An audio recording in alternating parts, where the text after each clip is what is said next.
Bom dia, Poliana. E aí? Deus vai falar hoje? Tá. Oi, gente, bom dia, tudo bem? Hoje o meu vídeo será sobre balanças injustas, balanças tendenciosas. Como eu disse, sempre eu vou trazer novas visões para vocês, né? Maneiras de ver as coisas não viciadas, são novas, então você vai dar um estalo na sua mente. E a sua mente vai começar a se abrir, isso é muito bom. Tá? Então se inscreva no canal, curta o vídeo, compartilhe, vem comigo que eu vou falar para você sobre balanças injustas, o que Deus me falou hoje. Bom, qual foi a passagem bíblica que Deus me mostrou hoje? Foi justamente a condenação de Jesus Cristo. Essa passagem é conhecida por todos, até por ateus.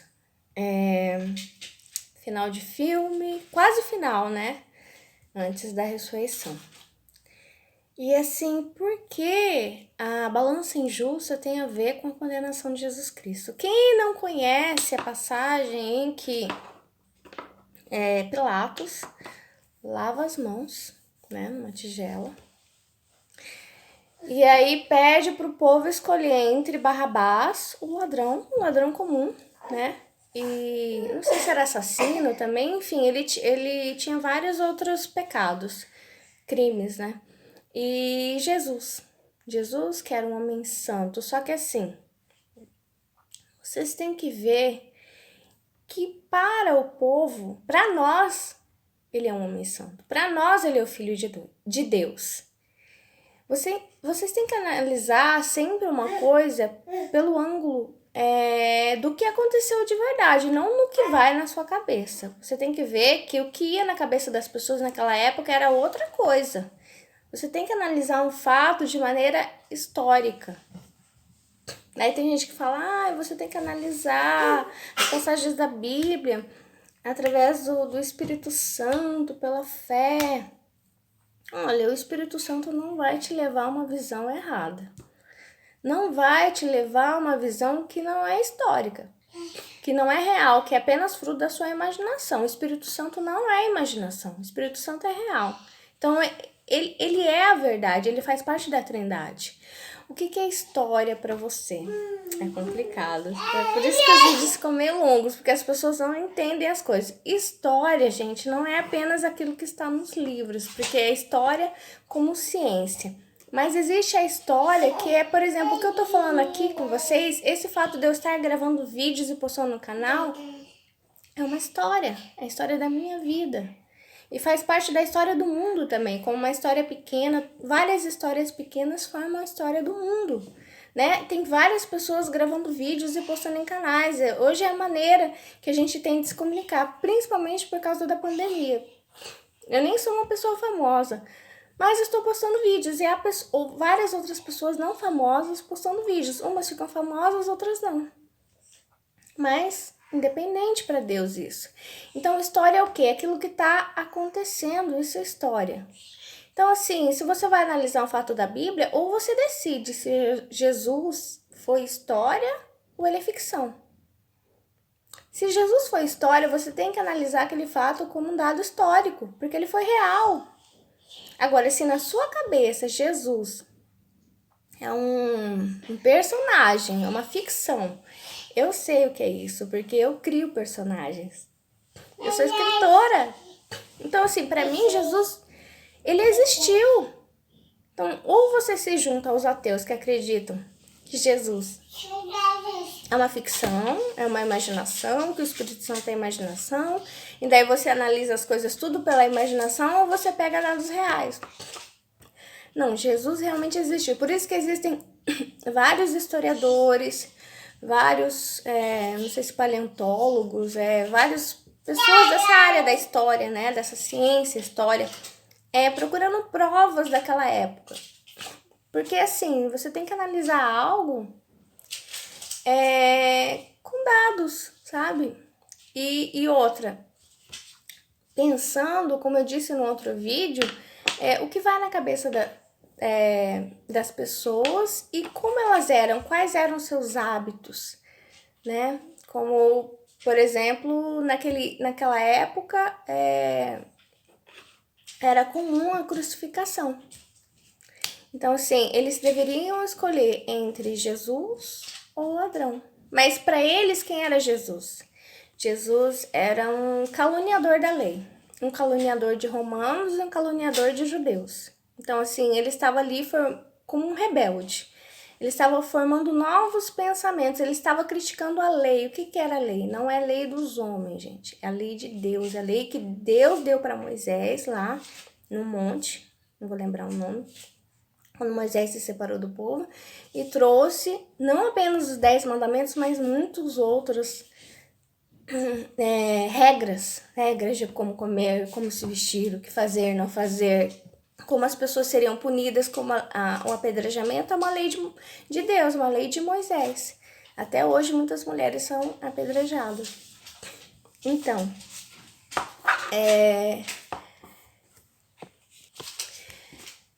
estava Jesus, estava Barrabás. Barrabás, assim, muito pecado, né? Ladrão, não sei se era assassino, não me lembro bem dos crimes, dos pecados dele. Jesus puro santo, só que na cabeça das pessoas, Jesus não era puro nem santo. Ele era um desordeiro, né, que estava contra as regras já impostas. Imagina assim, se você tá na igreja no domingo, entra uma pessoa, vai lá na frente no palco e começa a falar, isso aqui tá errado, isso aqui tá errado, isso aqui tá errado, isso aqui tá errado. O que vocês acham que vai acontecer? Essa pessoa vai ser expulsa da igreja. Todo mundo vai ver o mal nessa pessoa. Foi isso que aconteceu com Jesus. Porque ele entrou nos templos, ele entrou na vida dos romanos, ele entrou na vida dos judeus para falar tudo que estava errado. Para apontar, sabe, o que estava errado. Não curar no sábado estava errado, apedrejar pessoas estava errado. Ficar se importando apenas com a aparência estava errado, no fato de comer sem lavar as mãos. Então, várias coisas que ele apontou como erradas. Por exemplo, usar a espada. Ele apontou também como um erro, né? Porque ele falou, quem fere... Eu não vou lembrar agora a frase, mas Jesus sempre foi contra a violência também. Então, assim, tem várias coisas que ele apontou. E ninguém gosta de pessoas apontando erros. Principalmente quando já existe como se fosse um principado, já existe várias autoridades, elas estão estabelecidas, elas têm vantagens, sabe? Essa balança, ela é assim, ela é bem tendenciosa, entendeu? Então, assim, Deus me falou hoje que quando o povo gritou, porque Pilatos lavou as mãos e perguntou, Jesus ou Barrabás? E o povo gritou para crucificarem Jesus, crucifica-o, crucifica-o. E foi a inveja que mandou, porque Jesus não tinha pecado. A única coisa é que ele é muito sábio, porque ele conhece a verdade, ele é a verdade, né? Ele é o caminho. Então, assim, isso gera muita inveja, sabe? Quando você tem um conhecimento e você traz que vai contra regras impostas, que já existe, como eu disse, um principado, já existem interesses que geram, sabe, esse como se fosse um prédio onde as coisas funcionam de uma certa maneira. Ele vem e ele derruba tudo, como ele foi lá no templo, derrubou, sabe, o mercado ali, a compra e venda, covil de ladrões, ele usa, né, essas palavras. Então, Jesus foi escolhido por inveja. Só que assim, quando Pilatos lava as mãos, tá, isso é uma grande mentira, porque Jesus já tinha sido escolhido tanto por Roma como pelos judeus, ser eliminado, entendeu? Por quê? Porque ele era o incômodo. Um ladrãozinho dentro de uma igreja, um assassino dentro de uma igreja, ele não incomoda. O que incomoda? Aquela pessoa que vem interferir nos andares desse principado, nos andares, sabe, nessa balança desigual. É isso que incomoda, sabe? É o pensamento, é a verdade, conhecerás a verdade vos libertará. Roma e os judeus não queriam que essa verdade chegasse ao povo, que essa verdade fizesse cair todos os interesses, que essa verdade fosse destruir todo esse mercado, esse covil de ladrões que estavam na frente do templo, estão na frente do templo do meu Pai, no templo de oração. Vocês são um covil de ladrões. Então, quem escolheu Jesus? Foi o povo? Você acha que nós escolhemos algumas coisas? Esse ano é ano de eleição. Nós não escolhemos nada, nós somos manipulados. O povo foi manipulado a escolher Jesus, porque assim, os líderes romanos e os líderes judeus já haviam escolhido retirar Jesus de cena, porque ele incomodava. Ele estava querendo mudar a ordem dali.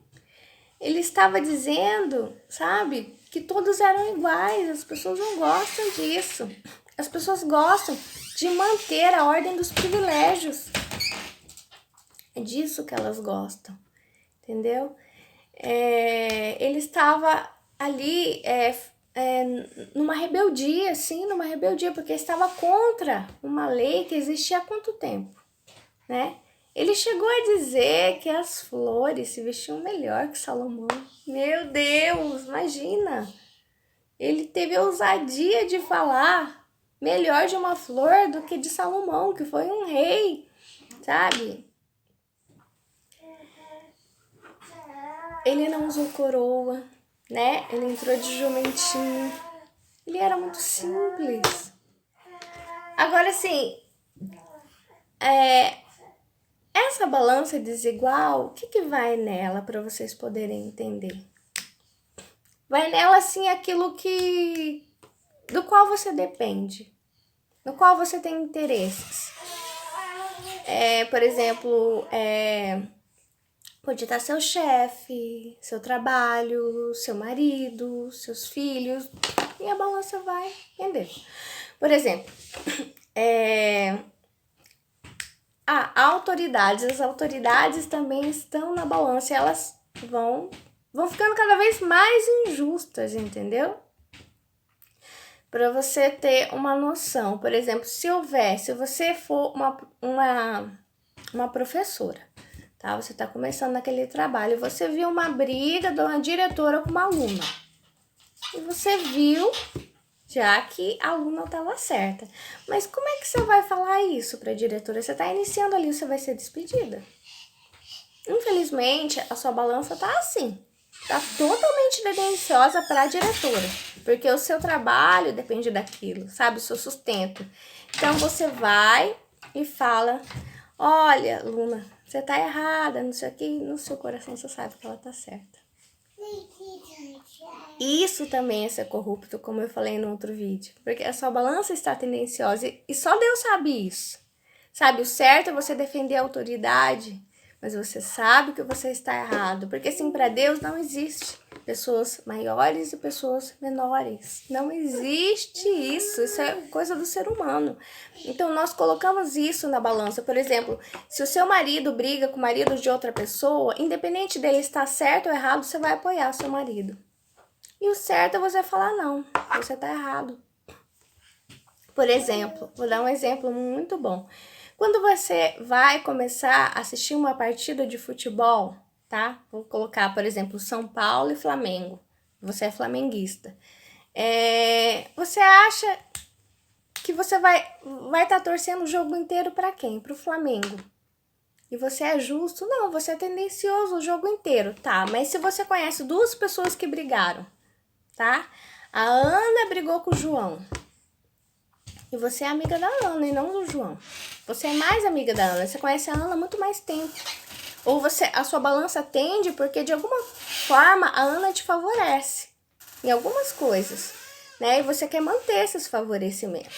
Então, assim, quando você ouvir o João, você já nem vai ouvir ele direito. Você já se decidiu antes de ouvir o João. Você já se decidiu pela Ana, porque a sua balança já estava tendenciosa. Entendeu? Se você ouvir uma autoridade, uma pessoa que não é autoridade, de alguma forma a sua balança já vai estar tendendo para autoridade.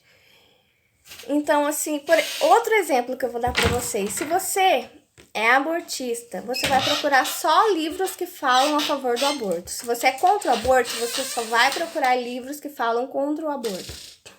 E outra coisa que eu quero falar. As pessoas, elas não nasceram más já, sabe? Elas foram levadas a isso. Um exemplo muito grave, o nazismo. E eu já li sobre isso até, eu acredito que em Augusto Cury. Tem um fato que acontece na nossa mente que chama psicoadaptação. Como que as pessoas conseguem superar o luto? Aos poucos a mente dela vai se psicoadaptando. E como é que as pessoas vão... Não no caso dos psicopatas, tá? Essa é uma exceção, mas... Por exemplo, os alemães, naquela época, como é que eles aceitaram aquelas atrocidades? Eram pessoas normais, eram mães, eram pais, crianças, sabe? Eles sabiam que os judeus estavam sendo mortos. Como é que eles aceitaram? Eles foram psicoadaptados. Eles foram expostos a uma teoria, a uma realidade única e foi fechado aqui, sabe? Esse é o certo e fica aqui. Você não vai ler livro outro a não ser de nazismo. É isso que aconteceu. Então, assim, quando o mal opera, ele faz isso. Você vai ler só sobre isso. Quando você escolhe, por exemplo, você, igual eu falei, você escolhe ser abortista, você vai ler só livros abortistas. Você vai ficar aqui. Entendeu? Você já escolheu. Para que você vai ouvir as duas partes? Uma coisa que a gente aprende no direito é ouvir as duas partes primeiro e depois decidir. É isso que o juiz faz, é imparcial. Deus é imparcial. Nós não somos, porque nossa balança está tendendo pelas nossas necessidades, pelos favorecimentos que as pessoas nos dão, pelas nossas dependências. Então, se você tem isso, pede para Deus cortar da sua vida aquilo que deixa os seus olhos cegos, que fazem sua balança tender como a balança tendeu e crucificou Jesus. Agora tem gente que confunde, por exemplo, se a pessoa é abençoada ou não. Se Deus está com ela, se Deus acha que ela está certa ou não com aquilo que ela tem. Por exemplo, o que Jesus tinha? Perto dos judeus, das autoridades judaicas e de Pilatos e de Roma, porque Pilatos não era ele, entendeu? Ele estava representando Roma. Roma, né? Era um império gigantesco, né? Um dos maiores. E as autoridades também judaicas eram muito grandes. Então, assim, o que era Jesus perto deles? Ele só tinha uma sandália, túnica, o cinto. Só isso. Ele não tinha cavalo, ele não tinha coroa, ele não tinha vestes de ouro como Salomão, né? Então, assim, quem era Jesus? Será que Deus estava com ele? Naquela época, o povo pensou o quê? Que Deus não estava com ele. O que os judeus, o que os romanos falavam para ele? Cadê o seu Deus? Fala para o seu Deus tirar você daí, descer você daí, tirar você dessa cruz. Chama o seu Deus. Na ironia mesmo, na ironia. Chama o seu Deus. Cadê o seu Deus para te dar as coisas, para tirar você daí? Você entende? Então, esta é a minha mensagem hoje. Não confunda a prosperidade material e mesmo o final da história. Existem dois finais. Eu vou falar bem rápido para terminar aqui. O final finito e o final infinito. Deus é infinito. No final finito, o mal sempre vai ganhar, porque ele usa de todas as armas. Ele tem todas as armas.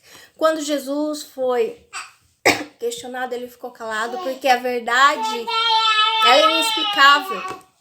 Só Deus conhece. Nós não temos conhecimento. Não tem como eu me defender daquilo que me acusa.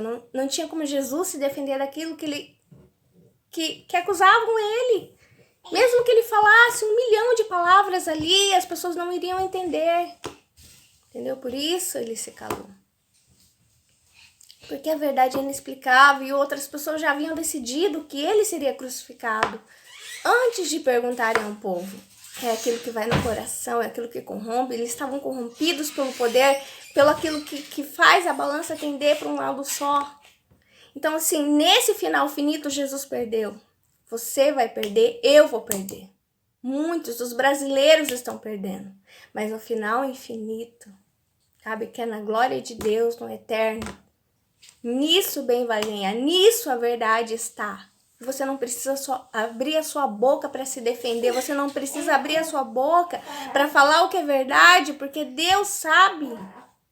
Jesus não abriu a boca para se defender, Jesus não falou nada, e você também não precisa, porque Deus conhece a verdade, você não precisa de pessoas, sabe, para te favorecer, para criar dependências, para atender essa balança, para que os seus olhos fiquem cegos. Você não precisa de amigos que seguem seus olhos, você não precisa de pessoas, sabe, que seguem seus olhos. Pelo contrário, você precisa de pessoas que abram seus olhos, para que você não seja injusto, para que você não escolha um dos lados antes de ouvir as duas partes.